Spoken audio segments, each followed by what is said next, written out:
Welcome to Wall Street Confidential, discussing housing. Congressional plans for helping housing seems to be failing. President Bush reportedly may veto that bill, and of course now a sell-off in the housing index. It's all over if we don't get this bill. It's just all over. HGX is going to drop below 100. We're going to see another huge decline in house price depreciation. Depreciation is going to drop. That's what we need, though, right, Jim, in order for this? Well, yeah, but that causes a lot of banks to go under, because you probably have to if these people don't get to refinance, then they're still stuck with the old countrywide rates, and the countrywide rates are high.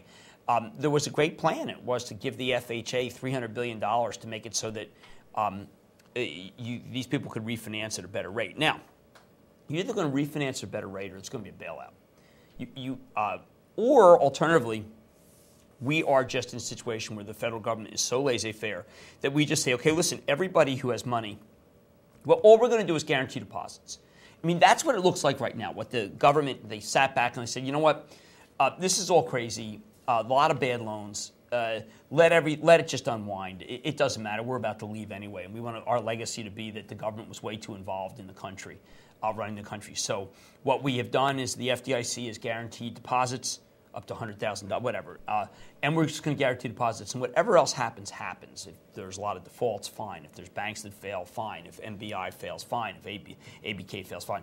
And meaning that they're willing to do anything to prove that that what the market did, the market rules. And the Congress had the idea of, listen, no, we have to help the market because there's no reason for this amount of pain.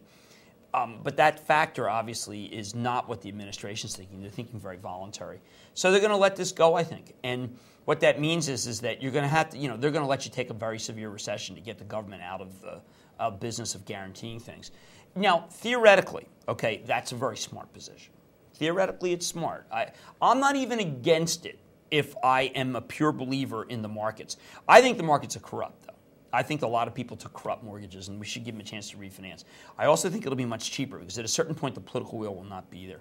But right now, if they're going to veto the congressional housing bill, then it's all over for house price. House price is going to come down a lot, which means that the big Lehman Brothers portfolio and the big J.P. Morgan portfolio and the big Merrill Lynch portfolio will not be able to be refinanced by these guys. We bail out the financials. We don't bail out housing. I don't understand. I mean. We haven't bailed out any financials. We know that. The J.P. Morgan didn't work. That was not a bailout. That's true. It turns out that it didn't work. So what I see is that they're going to crunch the equity of the shareholders. They're going to crunch the bonds of the shareholders, of the bondholders, and they're going to leave the FDIC to protect. And that seems to be the plan